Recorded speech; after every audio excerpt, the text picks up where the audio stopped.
everybody, welcome back to my channel. Thanks so much for tuning in. My name is Dana Tripiana and I cover infamous gangsters throughout history. If you're a fan of true crime or the lives and legacies of some of history's most infamous gangsters, you've come to the right place because that's what we do here. So I hope you guys really enjoyed both parts 1 and part 2 of Tupac Shakur. And if we're talking about Tupac, you know we also got to talk about Biggie Smalls. These two rappers were absolutely and unequivocally some of the best musical artists to ever exist. Pretty much every rapper alive to this day, when they talk about their influences, they talk about the both of these rappers. Imagine what they could have done with their lives if they had lived to adulthood, because let's be real here, both of these guys were children when they died. I've officially released part 1 and part 2 of Tupac Shakur, part 1 of Biggie Smalls, and in between the part 2 of Tupac and part 1 of Biggie, there was the episode that I did with OC Shorts, which is arguably the most well-known mafia content creator on all of YouTube. Honestly, at first, I didn't even want to watch that episode. When I finished that episode, honestly, between a severe case of pregnancy brain, plus having to make up the time difference between the UK and New York, it was 9 o'clock in the morning on a Sunday. And as amazing as OC Shorts is, I walked out of that episode feeling like a complete moron. Honestly, I felt so stupid. I was like, wow, I bombed talking to him. I bombed that entire recorded session. I said the wrong names. I cited shit that was just straight up incorrect. I just felt like a whole idiot, honestly. I felt so stupid. But I still had to put it on my channel. Like, you work with OC Shorts, you have to put it on your channel. It's just a rule. So I hope you guys enjoyed that episode. And if you're someone that came over from his channel and you became a follower of mine because you saw me on his channel, I really hope you guys enjoyed and that you enjoy all of my content moving forward. But just please give me a little grace for that, because honestly, that was not the best version of me that I've ever been. I've always had kind of an issue with like remembering names and faces, and if it's not right in front of me, like I'll say the wrong name and I'll mean one person but say another person. And it's been a really long time since I've felt like a dumb blonde to that magnitude. Like, I walked out of that feeling like a complete and utter blonde. Like, the stupidity, you know, like I'm stupid. I felt that. I felt so dumb. And I don't really feel that way very often. Like, I think I'm a pretty smart person, but whatever. OC Shorts was great. He's super nice. And between doing that episode with me, arranging a time for us to meet up and have that conversation, I feel like I'm really lucky to have worked with him at all. But I also want you guys to just remember, like, give me a little bit of grace. That's not how I normally am. I'm not a complete idiot. And I hope that you get a chance to watch some of my content and realize, like, okay, she has a brain. She's not completely stupid. And maybe that was just an off day. I don't know. I'm like 8 months pregnant, guys. Give me a little friggin' slack, okay? Okay, so before we get into this episode, I do want to stop and give a quick little life update. As always, every video that I do has chapters in it. So if you want to just skip ahead and get to the episode about Biggie Smalls, feel free to do that. I won't take it personally. I won't be hurt. But yeah, I'm just going to give a quick life update. And you don't have to stay. You could skip. But if you want to stay, that's fine.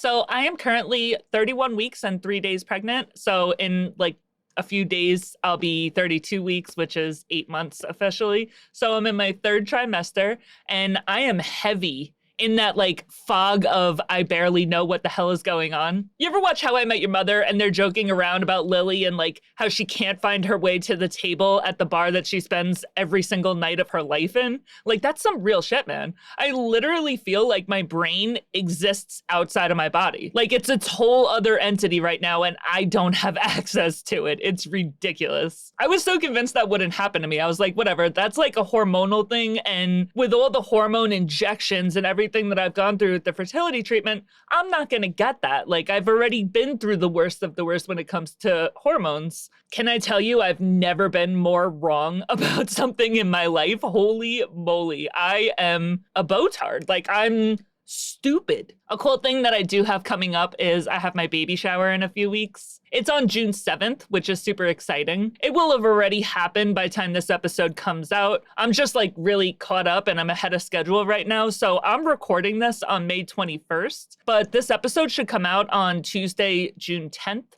So I'll be able to tell you guys in the comments how the baby shower went, but I just haven't had it yet as of recording this episode. But it's really cool. I don't really get to see my friends or family ever.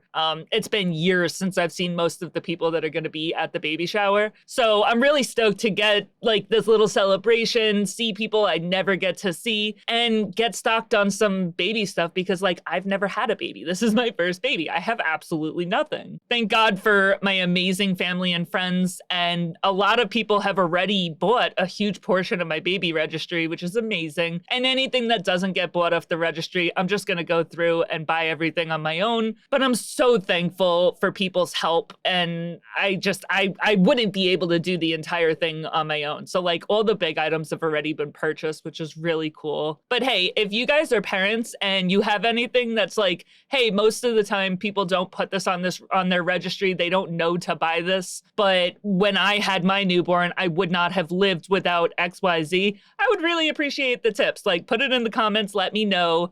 Because as I said, I'm new to this. I've never had a baby. I can watch YouTube videos and TikTok videos all day long. But if you guys have any hacks, let me know and I will definitely go ahead and buy them. I appreciate you guys. Okay, so we are officially on part 2 of Biggie Smalls. This is one of those multi-part series where I really advise you to go watch the previous parts before watching this part. I can do a quick summary on the prior videos, and I put the links to the prior episodes in the description of this episode, but I can't go over every single thing that we've reviewed thus far. I hope that if you're watching this video, that you kind of like my content. So if you want to waste some more time while you're driving or cleaning or getting ready to go to bed or whatever you're doing, go back and watch part 1 and 2 of Tupac and part 1 of Biggie. So let's go over a quick recap of what we went through in part 1 of Biggie. Biggie was raised in a neighborhood that was right on the border between Clinton Hill and Bed-Stuy.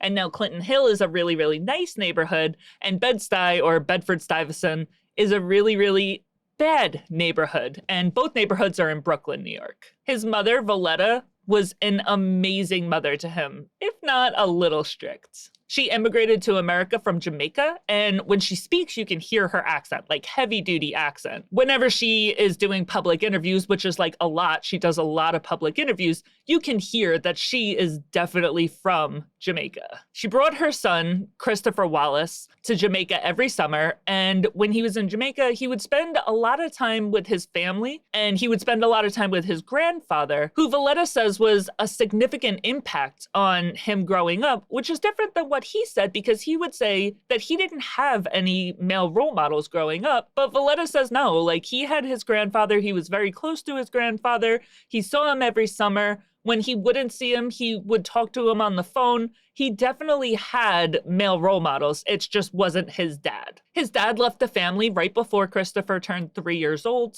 Valletta got a second job, and she sent him to private school for all of schooling up until high school. When he got into high school, he would matriculate into a public high school. There was a lot of celebrities that went to this high school that Biggie would attend. We went through the line of criminal charges that Biggie caught in his life. I didn't like sprinkle it throughout the time that we're talking about. I just went through every single criminal charge that he had. Overall, he had 7 arrests under his belt. The only jail time that he ever racked up in these arrests was when he did 9 months in North Carolina for dealing. But even that is like a maybe, because there's a lot of sources that said that he did 9 months in jail in North Carolina while he was waiting to post bail. Not even that he was sentenced to 9 months, just that he was arrested, he was waiting to post bail, and that he got out. But that doesn't really make sense, because when Valletta did an interview, she said that she posted bail within a few days of him being arrested, and that the 9 months that he spent in jail is just not true. So who knows what actually happened there? I really don't. It's possible that he was sentenced to 9 months. It's possible that maybe he didn't reach out to her right away. Maybe he reached out to her 9 months later. I don't really know. But a lot of sources say he did 9 months waiting for bail. Valletta says that that's not true.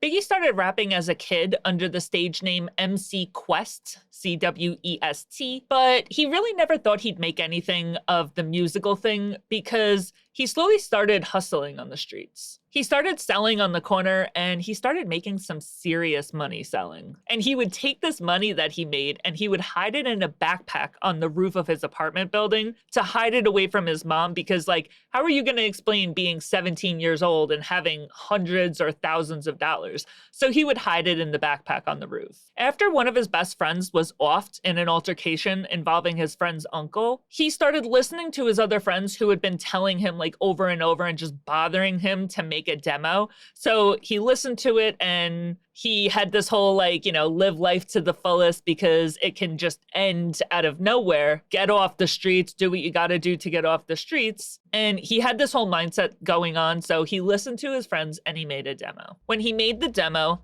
got passed along to a contact within Source Magazine. And Source Magazine put him in the magazine in the unsigned section. They turned around and they set up like a whole video shoot, a photo shoot, everything. And nothing ever actually came out of that. But that little video shoot that they set up with him did get that demo passed along to an up-and-coming A&R executive, a man named Sean Combs, who would come to later be known as P. Diddy or Puffy. We did a full review on Diddy, who he was, what got him into the trouble that he was in or that he's in right now, and how he helped Biggie to reach pretty much the top of success, fame, everything that he ever wanted. After that, we talked about how Diddy got fired from the label that he was working at, started his own label called Bad Boy Records, and Biggie would soon come to release his first album under Bad Boy Records. We also talked about why Biggie signed that label with the name of Notorious B.I.G. instead of Biggie or Biggie Smalls as he had always gone by up until then. Now, as I said, I have a whole part that I spent going deep into this information, so if you want to hear more in-depth information on that, go watch Biggie Part 1. But now we're caught up and let's go ahead and get into Part 2.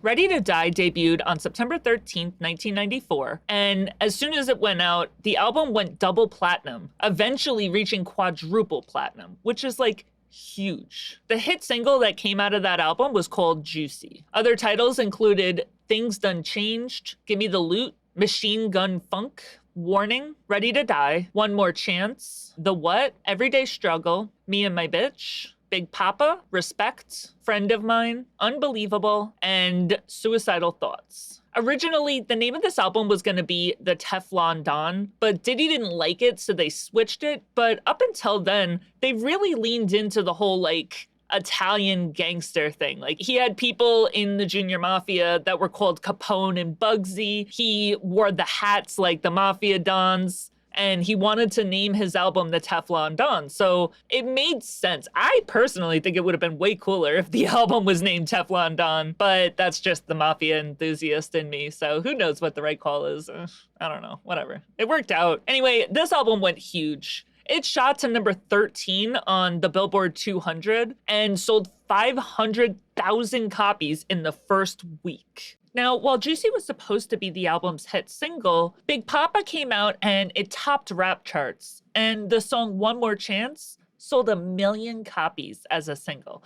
And now that's huge. Usually you only get one song that comes out of an album and ends up like topping the charts and taking over the world. The fact that this album had three separate songs that would come out and be breakout singles was huge. Like, that was a huge deal for Biggie in his career, in his life. Like, that's a big deal. And to be honest, I had always heard that Puffy left Interscope Records because it was like a too many alpha dogs and one wolf pack situation. But lately I've been hearing a lot of people mention that maybe the reason that he left Interscope in the first place was because Interscope wasn't really a big fan of Biggie, and they knew that Biggie was about to come out with an album and they didn't want Puffy to get behind it. They didn't want to put their resources behind Biggie. They didn't want to put their resources behind this album that he was about to come out with. And Puffy really wanted to put his resources behind it. He wanted to put money behind it. He wanted to put time and effort.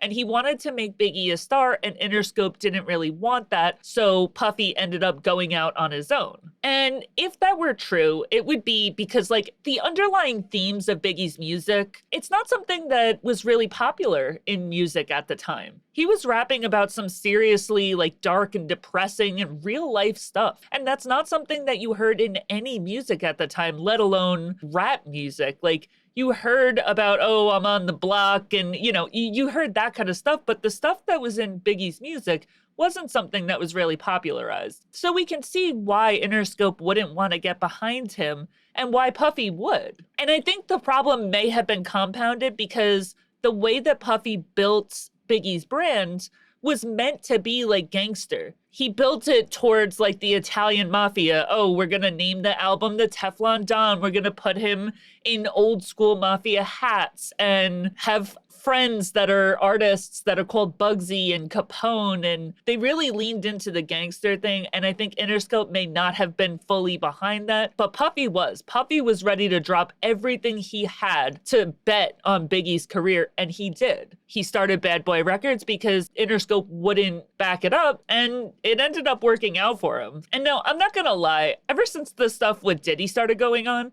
it's really made me stop and think about Biggie and the role that he would have played in Diddy's trial if he had still been around now. It absolutely makes me sick, to be honest. Like, Friends is my comfort TV show. It's that show that's legit always on in the background. I watch TV when I go to sleep. I have it on in the background. If I'm not actively watching TV, Friends is on in my background. I've easily rewatched the series 200 times. Like, I just watch it over and over and over again. But since it's come out that this whole pizza party thing is actually legit, it's made me never want to rewatch Friends ever again, because I don't want Jennifer Aniston getting the royalties of a rewatch, because her and Adam Sandler, two of my favorite celebrities, like, of all time, were just super freaking loud and in our faces about this stuff. They didn't even try to hide it, and they, like, made a mockery of regular people, like, oh, we're gonna talk loudly on the Ellen Show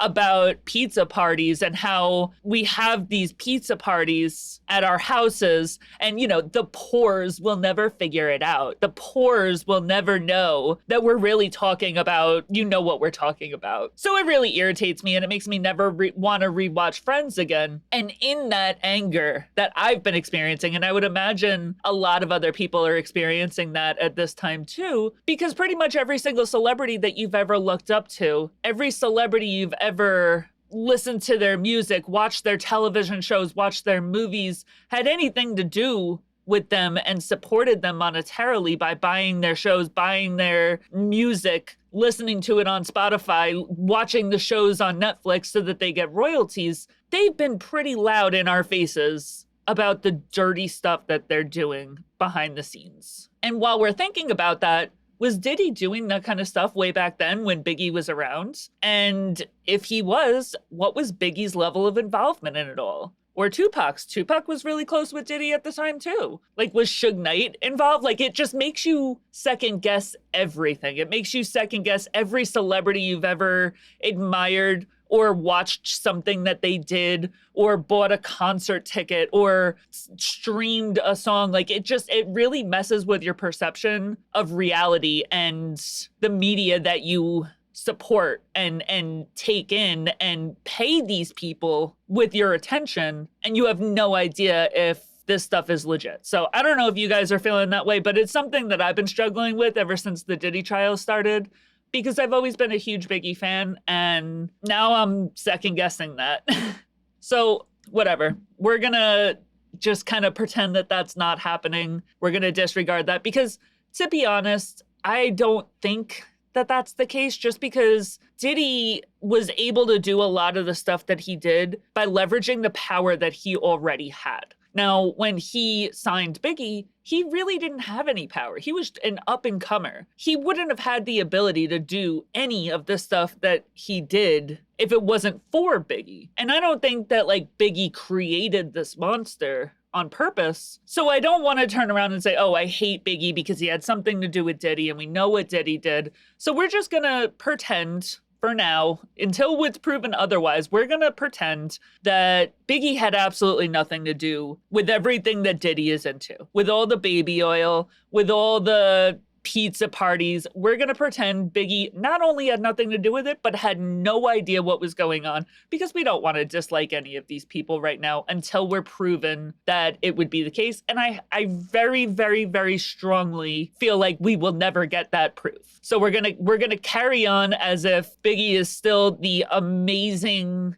talented, great person that we all know and love. Again, until it's proven otherwise, he never knew anything. He never had anything to do with anything. So now the album Ready to Die comes out. It hits all of these record-breaking charts. There's 3 singles that come out. 1 single on its own sells 1 million copies. And all of a sudden now, Biggie is seeing all this success, and he's a pretty big deal. He becomes friends with Tupac, which we're going to go over in a few minutes. He's chilling with Shaquille O'Neal. They do a song called You Can't Stop the Rain, which is news to me, honestly. I had never had any idea that Shaquille O'Neal, the basketball player, is actually a rap artist, but I think it's actually really cool. I love this fact. Shaq told the story of when he showed Biggie the song, and he asked Biggie if he would do a verse on it. So he plays the song for Biggie, and then he gives Biggie a pad and a paper, and he says, all right, I'm gonna leave you alone and let you come up with something, and I'll be back in a little while.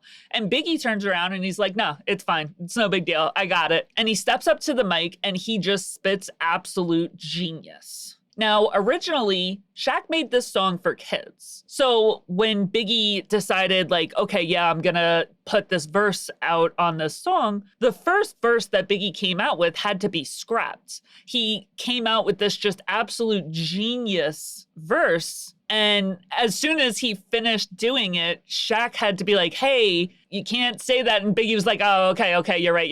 It's for the kids. And he had to re-record it. So the original verse that he put out was too explicit to be included in the actual song. And Shaq says that he still has the recording of this original verse, but he never has or never will publicly play it or release the song. But honestly, like, say what you will about Tupac versus Biggie, but Pac got fired from the grocery store for writing down rhymes.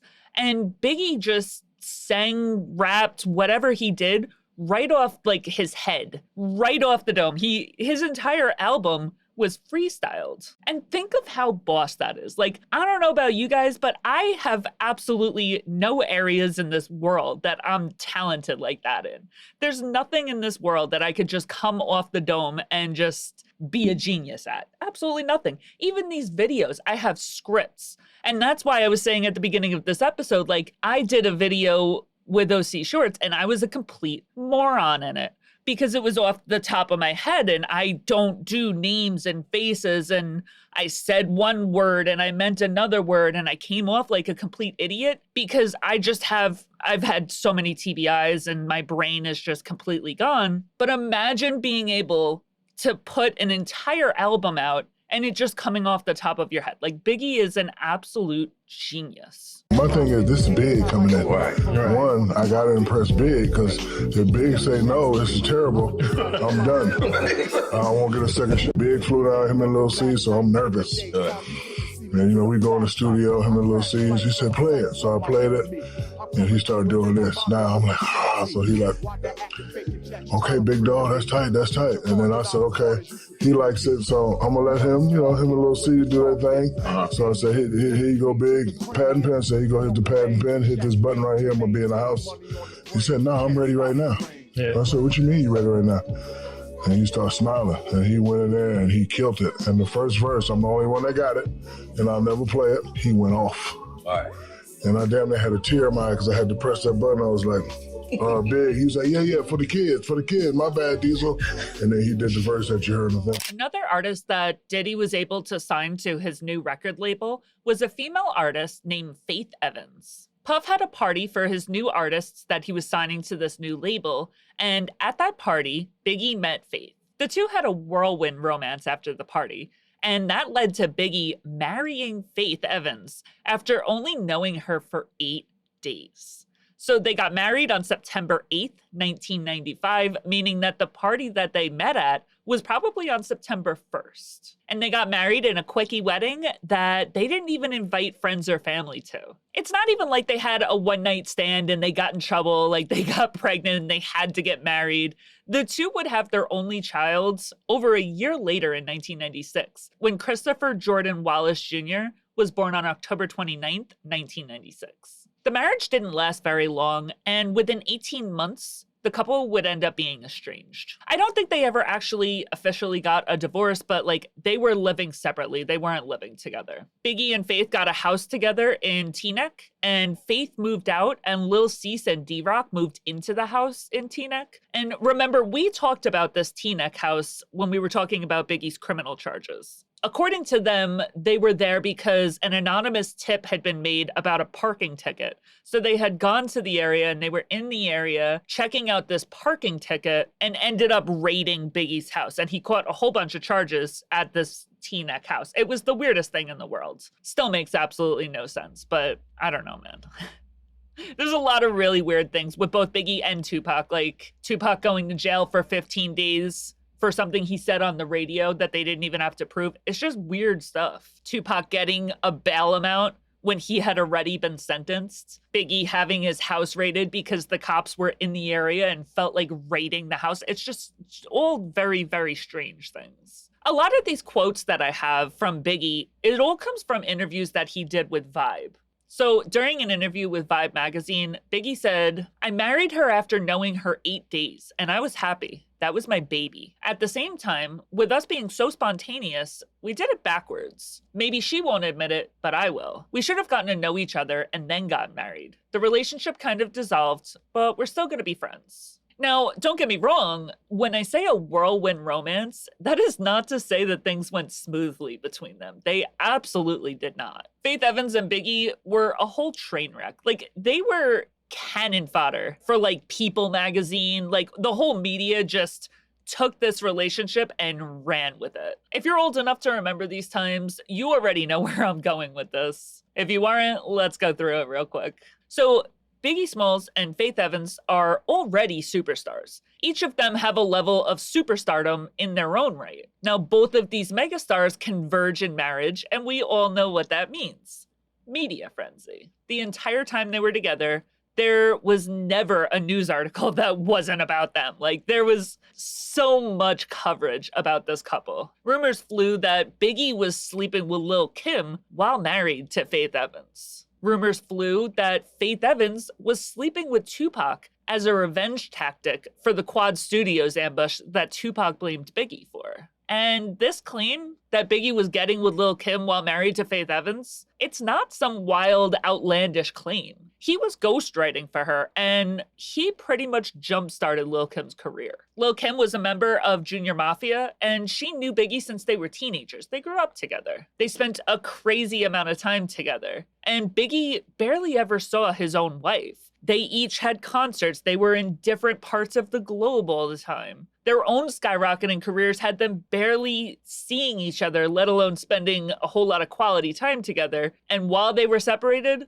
Lil' Kim was there. Kim, Biggie, and Faith are a notoriously known love triangle, but I feel like it's a whole ass love square when you enter Tupac into the chat. In 1995, Biggie reached a height of fame that very, very few hip-hop artists or rap artists or any of the kind would ever reach. He made a song with the one and only Michael Jackson titled "This Time Around." Michael Jackson is very pop, so he didn't really collaborate with like hip-hop and rap stars. So the fact that he collaborated on a rap song is pretty amazing. It's a pretty big brag for Biggie. And he knew it. He was awestruck when he met Michael Jackson. Like, he was so happy, so honored just by meeting him, let alone working with him. Like, this was a huge deal for him. In 2001, Michael Jackson featured Biggie on a verse in the album Invincible. And even though Biggie wasn't alive to see that song come out, this is such a huge milestone for the industry as a whole.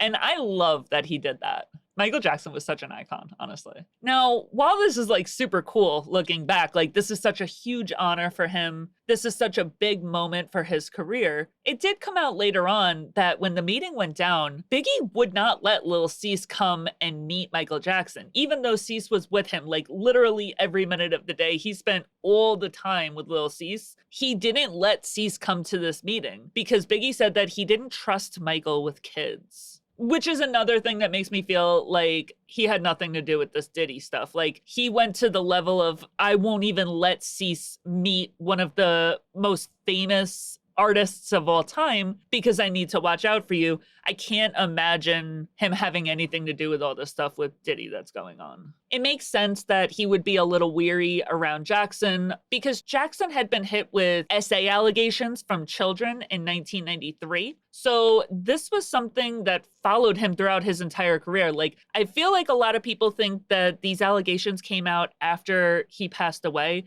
but Jackson was hit with these allegations in 93. So this is something that's been around forever. But even though he didn't trust him, Biggie would say that meeting Jackson nearly brought him to tears. And he knew what an honor it was to meet him, to work with him. Like, it was a huge deal. Between everything that he was doing solo and all the songs that he was performing on, all the songs that he was producing, Biggie was the top-selling male solo artist and rapper on both pop and R&B charts. So he's skyrocketing. He appeared on the cover of The Source magazine with the caption, "The King of New York takes over." And this King of New York thing, that was a big deal. Like, Jay-Z has said it, Biggie has said it. So anybody coming out and saying like, oh, I'm the King of New York, that's a really big deal. And people get really mad about it. Like, claiming you're the top person in New York has always been a really big deal. Wars have been fought over that little sentence. Okay, so I talked about this on part 1 of Tupac's video, but just in case you didn't catch the Tupac video and you're only watching this video, let's go through how the relationship between Biggie and Tupac formed, because this is around the same time that they started palling around. And if you didn't get a chance to watch Tupac's video, I want you to at least know how this happened. So let's go through it.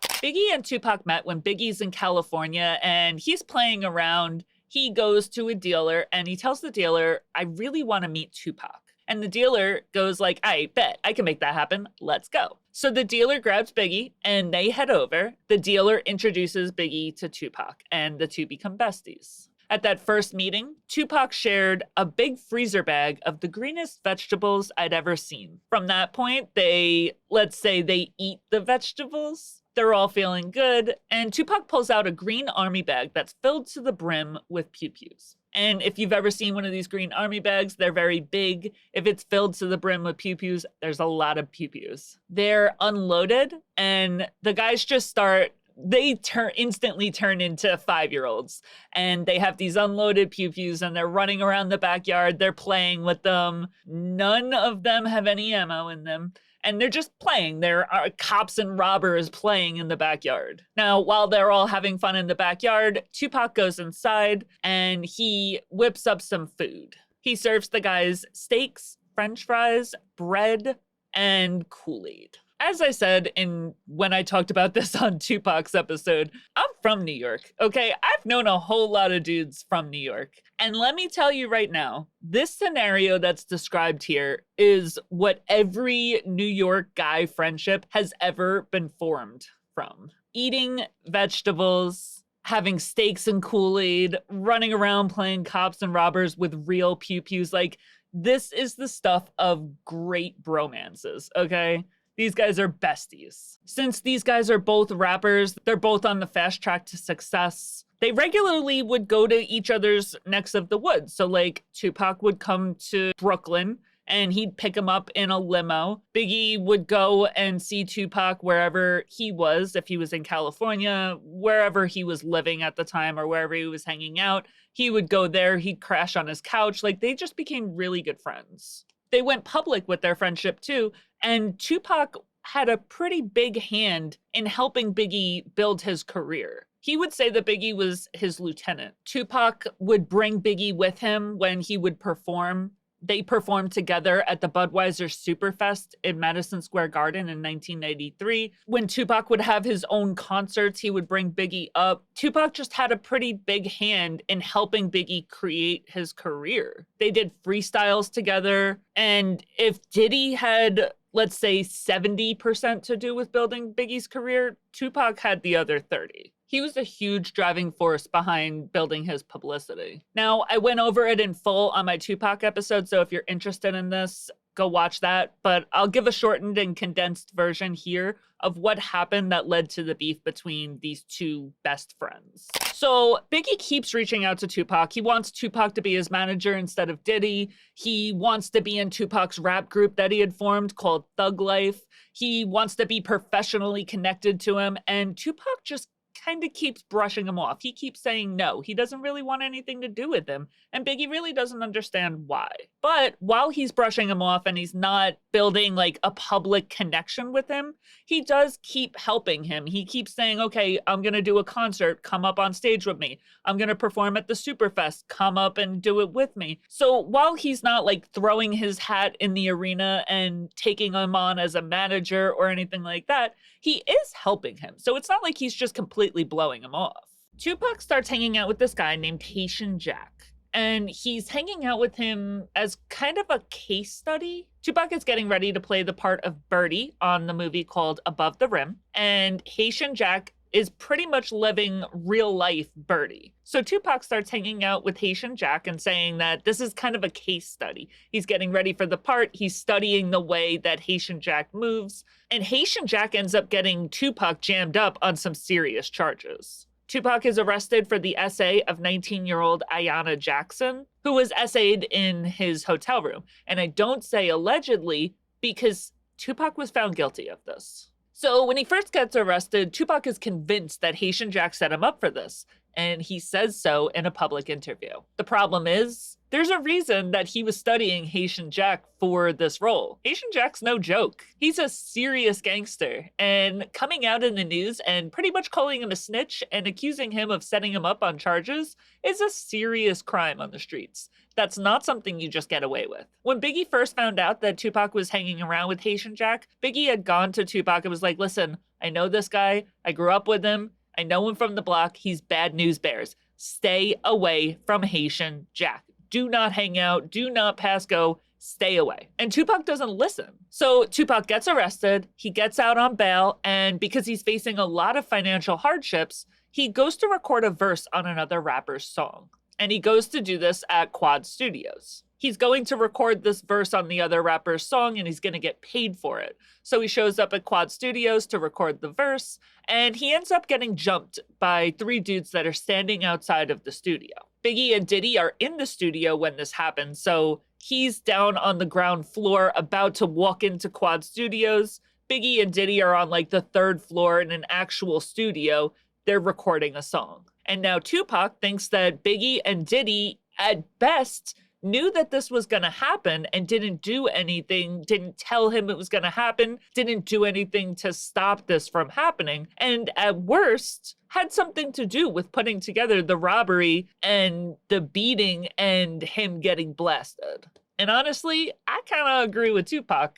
I think Biggie did know it was going to happen. But I go over the whole reason that I think that Biggie and Diddy knew that this was coming in the Tupac video. If you want to know, go watch that video for the 8,000th time I've said that. So Tupac gets lit up outside of Quad Studios while Biggie and Diddy are sitting inside the studio. And now he comes out and he hates Biggie and Diddy. After getting robbed and lit up, he is found guilty of the charges that he was being accused of against Ayanna Jackson. And he receives 1.5 to 3 years in prison. While in prison, for some reason, he gets a bail amount for an appeal bond, but he doesn't have the money to pay it. When he first gets the conviction, it's $3 million. And as time goes on, that amount decreases because he's already served time. And nobody in the world wants anything to do with him. So when he has a $1.4 million bail and he wants to get out of jail, nobody's helping him because he's been found guilty of SA.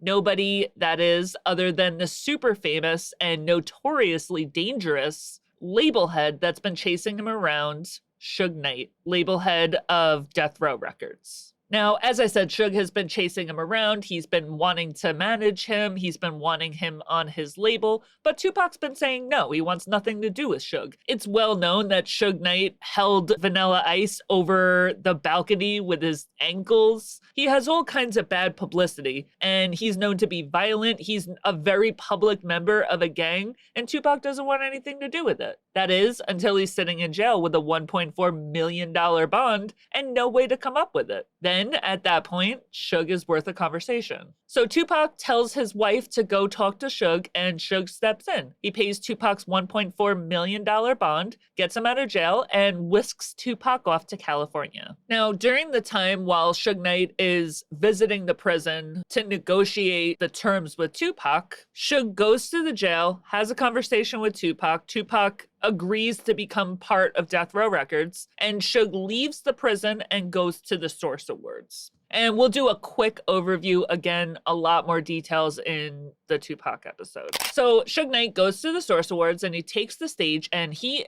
very clearly insults Diddy in front of the entire crowd. He says, if there's any artist out there that wants to be an artist, wants to be a star, and doesn't want to have to worry about the executive producers trying to be all in the videos, all on the records, dancing, come to Death Row Records.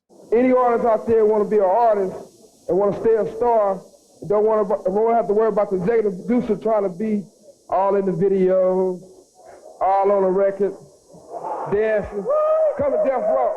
This is very clearly a shot at Diddy, who did a lot of videos and had a lot of parts with Biggie. Biggie would appear on his songs, he would appear in the videos to Biggie's songs, and it was a shot at all of Bad Boy Records, but very clearly at Diddy. And this is the opening shots that started the war of the East Coast versus the West Coast. Now, unbeknownst to the Bad Boy crowd, Tupac had agreed to sign with Death Row Records that day. And Tupac has beef with Bad Boys since he's convinced that Biggie and Diddy knew about the robbery and didn't warn him or do anything to stop it. So now, since Tupac has beef with Bad Boy and he's agreed to come on to Death Row Records, now Death Row Records has beef with Bad Boys. But Bad Boys hasn't figured that out yet. They don't know why they have shots being thrown at them from the stage of the Source Awards. So all of this goes down, and Diddy comes out afterwards and he goes, oh yeah, I talked to Suge. I asked him who he was talking about. Suge says, it wasn't me. He wasn't talking about me. He was talking about somebody completely different. So Diddy lets it slide and he doesn't do anything about it. Months and months go by.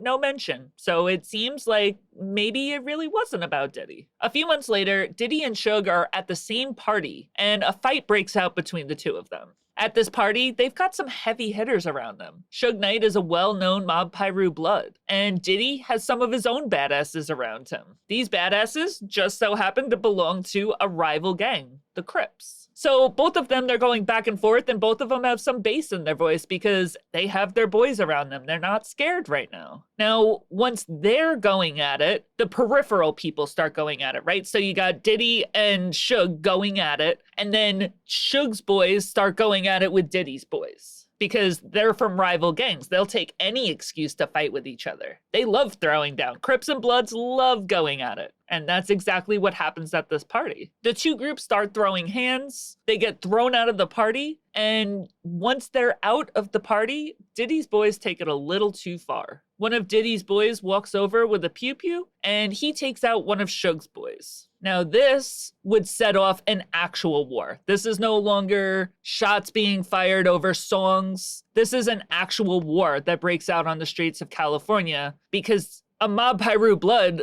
was just killed by a Crip. Now, who is this kid that was killed at the party? It's one of Suge Knight's Mob Piru gangsters named Big Jake Robles, one of Suge Knight's bodyguards and one of his best friends. And Suge makes it very well known that he holds Diddy personally responsible for the death of his friend. So now we've got Tupac, who's been robbed and blasted at Quad Studios. We've got Suge throwing shots at Diddy at the Source Awards. We've got Diddy's boy offing Suge's boy at a party. And there you have it, ladies and gentlemen. The East Coast versus West Coast war is in full effect. with a nice little sprinkling of Bloods versus Crips under it. Diss tracks start coming out publicly on both sides. Fights start breaking out, wars start breaking out, and things are just getting worse and worse by the day. This is when Biggie releases Who Shot Ya? And when that song comes out, Tupac interprets Who Shot Ya as a direct confession for Biggie knowing and taking part in the robbery outside of Quad Studios. Biggie comes out and says, no, this absolutely wasn't about Tupac.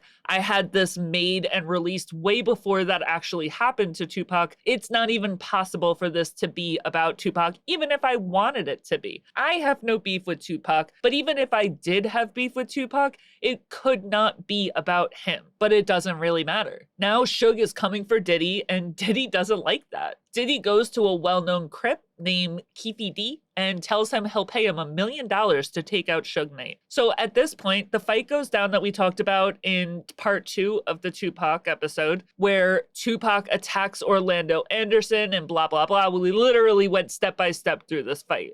After that fight goes down, Tupac was killed on September 7th, 1996. Now, after Tupac was killed, everybody and their mother knows who killed Tupac and why. They know it was related to the fight with Orlando Anderson. They know that it was Keefy D that set it all up because Orlando Anderson is actually Keefy D's nephew, and Keefy D was arrested by the FBI. The FBI can't prove yet that Keefy D actually did take out Tupac, but what they can prove is that he's dealing. So they arrest him on dealing charges, and they just hope that they can get a confession on the Tupac thing while they are holding him on the dealing charges. Keefy D is sitting in jail for dealing. He's looking at a long time in jail, but he doesn't want to spend the rest of his life in jail, so he makes an immunity agreement with the police where he'll give them information on him taking out Tupac. They agree, and they give him immunity for the conversation. Keefy D goes into the story about how he took out Tupac in exchange for a promissory $1 million from Diddy. Diddy was supposed to pay him, but he didn't. According to Diddy, he pays a dude named Zip, and Zip didn't give Keefy D the money, but Diddy says, well, I did pay the $1 million. I paid you. I'm sorry that Zip didn't give you the money, but I gave it to Zip. So now, as far as the FBI is concerned, there's no actual exchange of money. Diddy said that he would pay Keefy D, but he didn't actually pay him because he gave the money to Zip, and Zip never gave it to Keefy D. So there's no proof of any kind of monetary exchange and no proof of any actual relationship between Diddy and Keefy D. And so Diddy can't be charged with the offing of Tupac, but everybody knows that he is responsible for it. So Keefy D walks out of the room, and thankfully for him, he's not going to jail on the dealing charges. But he's still pissed about the fact that he was promised $1 million and he isn't taking, oh, I paid Zip as an answer. So he decides to write a book about how he offed Tupac for Diddy. He starts going on radio. He starts doing interviews on TV. He is telling anybody who will listen about how he took out Tupac for Diddy. So Keefy D is sitting there and he's like, what the hell? I thought I had immunity. You gave me immunity on taking out Tupac. How can you possibly arrest me now?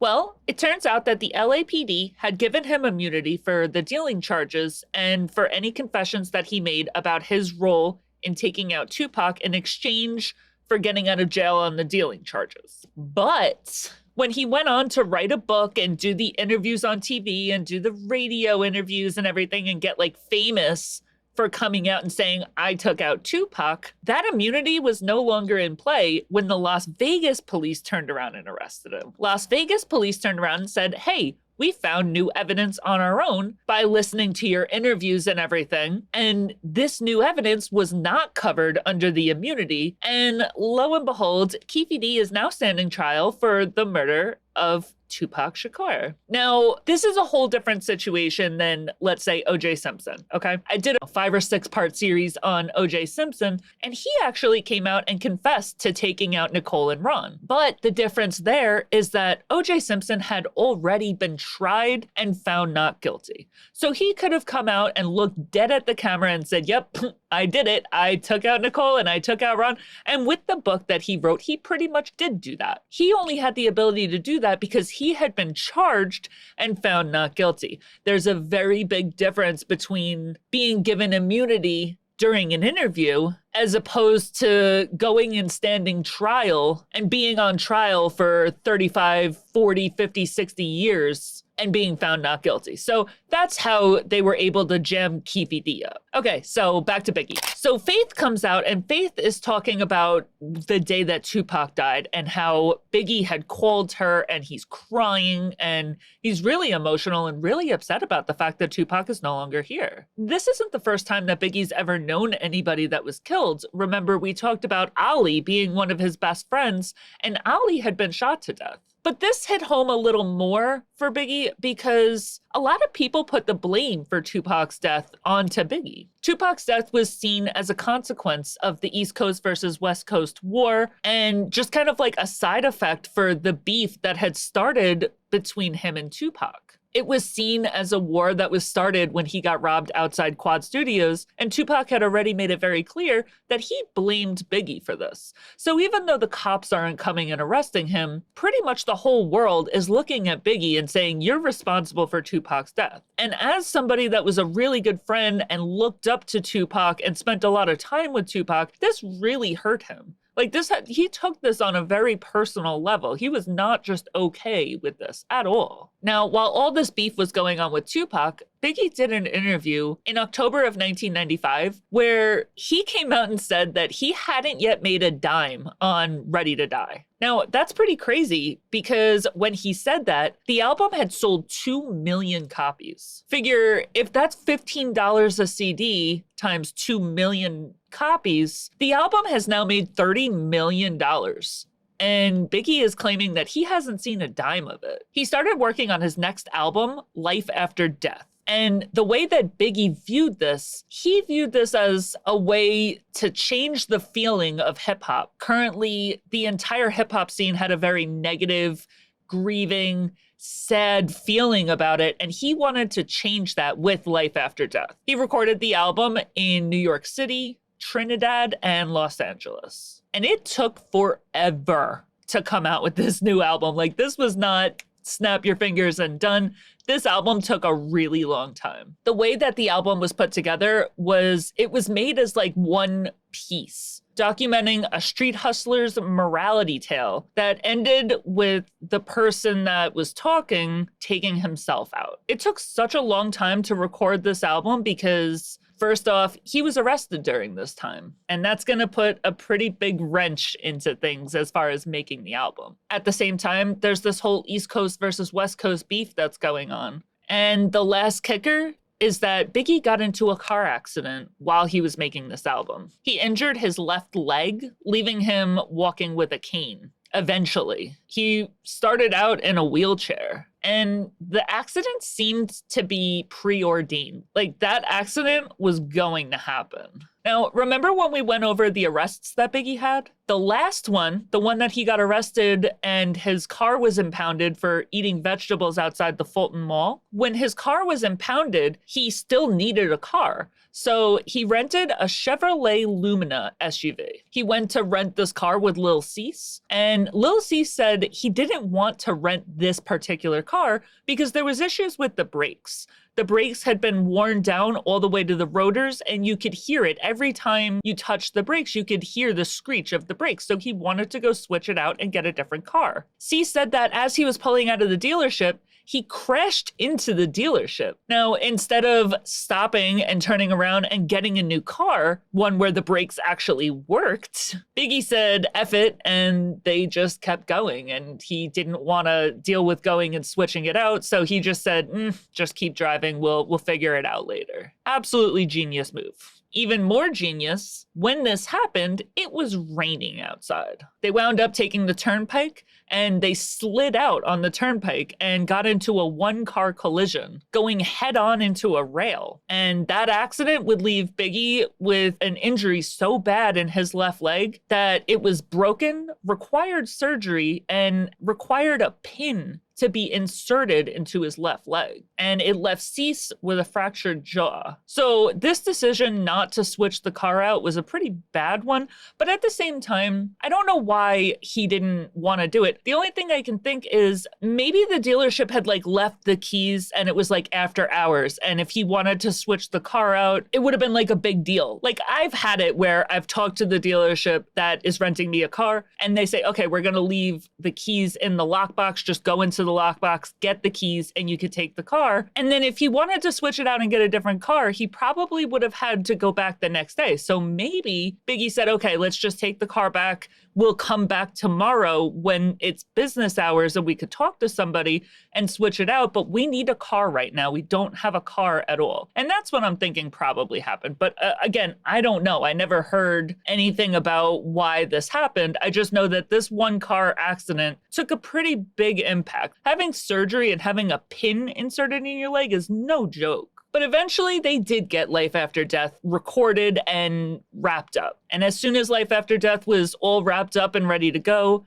Biggie was itching to get to California. The album had been completed, but it hadn't come out yet. As it would happen, Biggie would never actually see the release of this album. It would end up being a posthumous album, releasing only 16 days after he died. But he did get the album completed. Like, he knew it was all completed. He had a release date. And as soon as he had completed it and he knew the album was ready to go, he wanted to get to California. When he first got to California, he did an interview with Chio Hodari Coker, and he was doing an interview for Vibe magazine on February 2nd, 1997. The following quotes came directly from that interview. Biggie would say that he hated the East Coast versus West Coast beef. He was quoted as saying, "Why would you want to limit your money? Why would you want to be a rapper that can only get money on the East Coast and have other rappers only get money on the West Coast? Why not blend all this shit together?" Biggie wanted the album Life After Death to help work at repairing the rift that had been in place for the last 3 years since Tupac died. He wanted to let the West Coast know that he loved California, he loved Tupac, and he wanted everybody to get along. And he wasn't the only one that was working to squash the beef. Puffy Combs went on the Steve Harvey show alongside Snoop Dogg, a famous death row artist. And the whole point of this appearance on the Steve Harvey show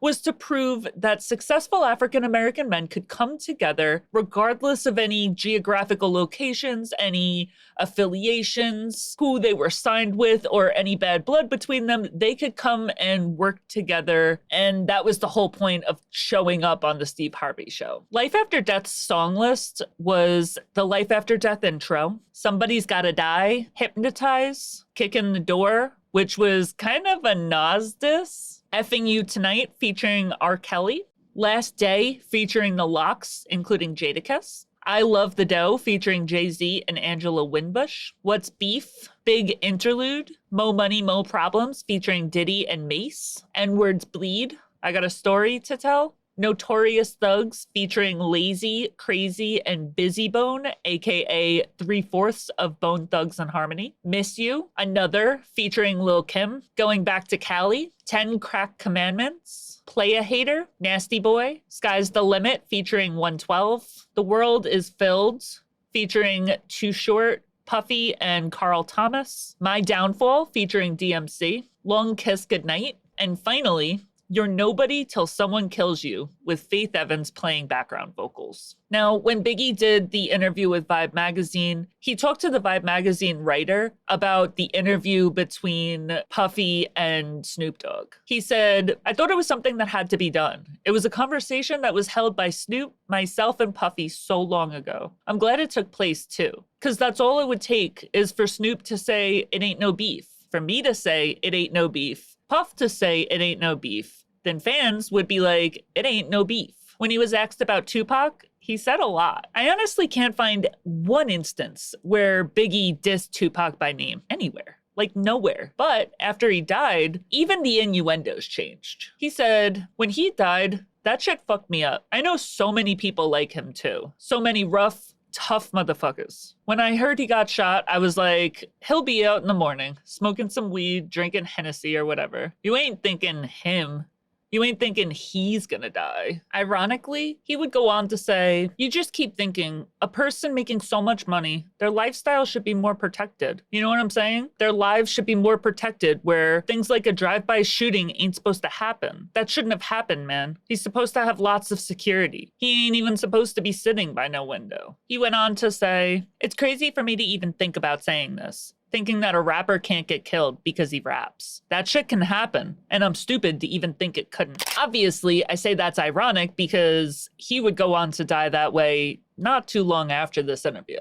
In 1997, at 24 years old, Biggie went to Los Angeles. Everybody knew that this was going to be bad. Everybody knew it was dangerous. When he first got to California, he went and did an interview with KYLD 107.7 in San Francisco, where he said, I just want to let everyone know I'm here. I want everyone to know that I ain't going nowhere. Bad boy ain't going nowhere. Biggie, Diddy, and their entourage arrived in Los Angeles, California to attend the Soul Train Awards. At this time, tensions are still at an all-time high from Tupac's murder, and coming to his hometown, not the smartest move. While in Los Angeles, Biggie shopped for a vacation home. He loved California, and he wanted to spend even more time there. But though he wanted to spend more time in California didn't really want him spending more time there. After Tupac was killed, Snoop canceled his tour. He said that he didn't want to be next. But Biggie wasn't about to do that. He was promoting the album that would fix it all in his mind. Why wouldn't he go to California? Biggie goes on this media tour in California saying he just wants to squash the beef. There really wasn't even any beef to begin with. He doesn't know where it all came from. He just wanted to make peace. He wanted to heal the industry. So let's paint a picture here. Let's go through this 2-day span together. It's March 8th, 1997, about 6 months after Tupac's murder. Biggie calls his mom to tell her he's still in Los Angeles. He had been there for a little bit. He was supposed to leave for London, but he decided to stay in Los Angeles. Plans had changed that morning, and the entire London trip had been canceled because Diddy decided that they were going to stay in Los Angeles because there wasn't security lined up correctly for London. But when Biggie had reached out to a reporter, he told the reporter that he was staying because he was having too much fun in Los Angeles. Either way, no matter why he was still in Los Angeles, he was able to do the interviews that he had scheduled in London over the phone, and he was letting everybody know that he was staying in California. While he was on the phone with his mom, he was telling her about how he had been booed while he was presenting an award at the Soul Train Music Awards the night before. When she talked about the conversations, she said that he was in a really shitty mood. He was like sad. His whole aura was just really down in the dumps. He was embarrassed, and he did not feel great about the fact that he was getting booed at this award ceremony. He kind of shrugged it off and said like, oh, just wait until March 25th, they'll all say. Again, Biggie's convinced that this new album, Life After Death, was gonna fix everything. This album was the answer to everybody's prayers. It was going to make every issue in the world go away. After he got off the phone with his mom, the group headed over to the studio to finish recording some songs that Biggie was putting onto Diddy's album. After this studio session, all of the recording that he had to do for Diddy and his new album was going to be completed. So Diddy made sure that by this night, all of the recording that Biggie had to do for his album was completed. Now, at this point, everything from this point out is just about Biggie and his career. Now, Biggie didn't want to go to the party that was going on this night. Their trip to LA had been jam-packed with interviews, recordings, appearances, and he was just tired. He got booed at the Soul Train Awards the night before, and he was really depressed about that. His pride was hurt, and I think he just wanted to feel bad for himself at the hotel. But Diddy talked him into going to a party that night to hang out with their friends. This is going to be a small, intimate affair. It was going to be a private party where they could all just spend time together and chill. It was perfect, and he talked him into it. Biggie, Diddy, and the Bad Boy crew, they all go to the Peterson Automotive Museum in Los Angeles at about 9 p.m. The event that they're attending is a vibe after-party event for the award show the night before, and when they get there, they quickly realize that this event is not, in fact, a small, private, little intimate party. It's quite the opposite. This place is absolutely packed, but that didn't make Biggie want to leave. He was said to have been in higher spirits at the party. He was happy, he was laughing, talking with everybody around him, including Orlando Anderson, who had made a guest appearance at this party. Remember Orlando Anderson, the one that got into the fight with Tupac? Orlando Anderson was there, but that's not ringing any alarm bells. Biggie's signing autographs, he's getting dances from the dancers. He's having a good time. But this is also very far removed from the night that he was expecting to have. The venue ends up getting crazy crowded, and the fire department ends up shutting the event down at about 12:35 p.m., leading to a surge of people exiting the building. So now it's 12:35 a.m. It's no longer March 8th. It is now March 9th.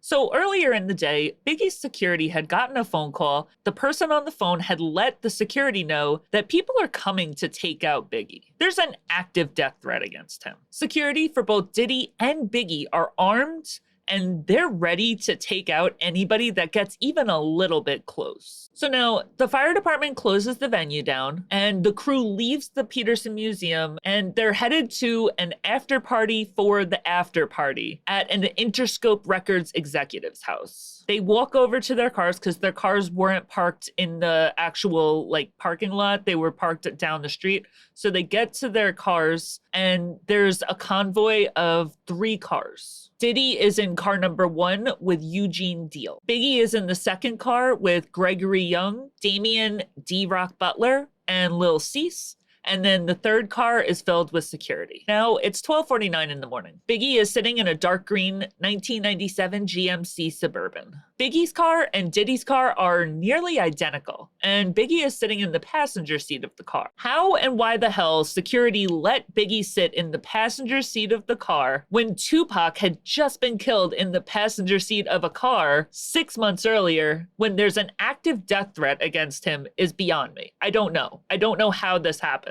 It's almost like they knew this was going to happen. It's almost like this was a setup from within. Biggie should never have been in the passenger seat of this car. He even talked in the interview, I just gave you a quote about how he talked about how he shouldn't have been in a car next to a window or in the passenger seat of a car. So why the hell was he in the passenger seat? I don't understand. All 3 cars are trucks, and they're stopped at the red light at the corner of Fairfax Avenue and Wilshire Boulevard in Los Angeles. They didn't even get off the street of the Peterson Automotive Museum. When they pull up to the red light, security in Diddy's car tells Diddy to run the red light, not stop at the red light. We know there's an active threat against us. Run the light. We are not about to be sitting at a red light. Remember, security had been warned that there's a death threat, so they're on high alert. So Diddy's car takes off through the red light, and that leaves Biggie's car as the first car and then security behind Biggie's car. Diddy's off at a safe distance. He ran the red light, and he's now at the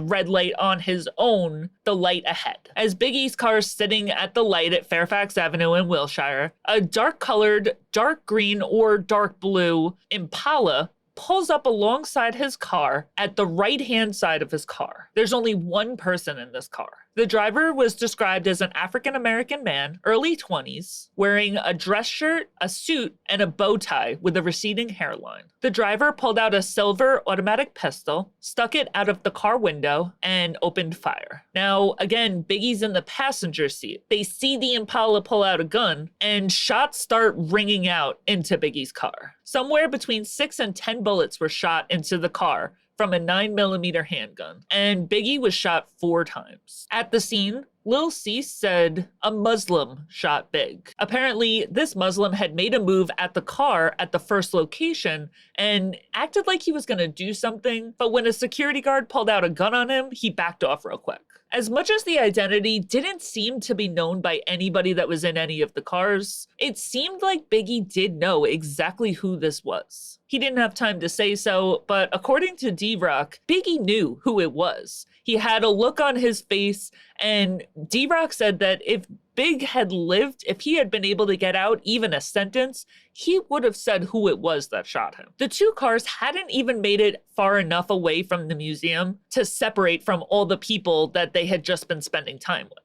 Biggie's estranged wife, Faith Evans, and his manager, Mark Pitts, watched everything go down from the Automotive Museum. D-Rock said that Biggie died in his arms. When the convoy stopped, Diddy's car pulled a U-turn and got to Biggie's car. Diddy tried to pull Biggie out of the seat, but he couldn't because he was dead weight and he outweighed him by a lot. So instead of pulling him out of the car, he just shut the door and the crew headed over to the hospital instead of waiting around for an ambulance. When they got there, doctors told Faith Evans and Sean Combs that there was nothing that they could do. Biggie was pronounced dead at 1:15 a.m. at Cedars-Sinai Hospital at 8700 Beverly Boulevard, but he was DOA. Like, they made every effort they could to bring him back, but he didn't even make it into the doors of the hospital. His funeral was held at Frank E. Campbell Funeral Chapel. People lined the streets,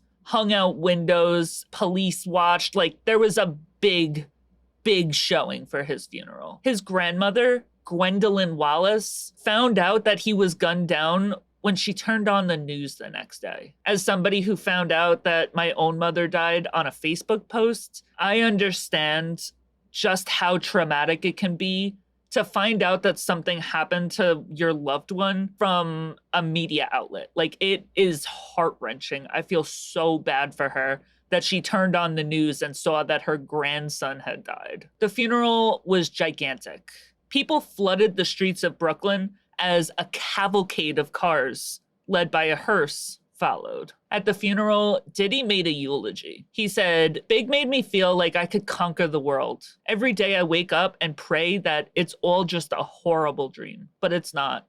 Big's gone." People hung sheets out of windows. People cheered and celebrated on the streets. Signs, pictures, murals, and art was all over the place in his honor. Biggie was scheduled to appear in a movie alongside Robert De Niro, where he would play a drug lord, which would have done a serious number for his fame and success if he had gotten a chance to film it. Nevertheless, though, I don't think there's anybody alive right now that doesn't know who Biggie Smalls is. Biggie was inducted into the Rock and Roll Hall of Fame, class of 2020. His albums have sold over 30 million worldwide. He changed the course of hip-hop forever. The song Missing You was played as his funeral came to an end. And that's gonna wrap up my episode on Biggie Smalls. The episode next week is gonna be a beef between Tupac and Biggie episode, but it's really just gonna delve into everything that came after their deaths. Biggie's mom filed a gigantic lawsuit against the LAPD for not solving his murder. There's conspiracies that Diddy ordered both hits. There's conspiracies that Suge ordered the death of Biggie. There's conspiracies that they're both living out their days on some deserted island. And we're gonna go over every theory that popped up. Please don't forget to like, share, comment, subscribe, follow, do all the things. And I'll see you next week. Bye.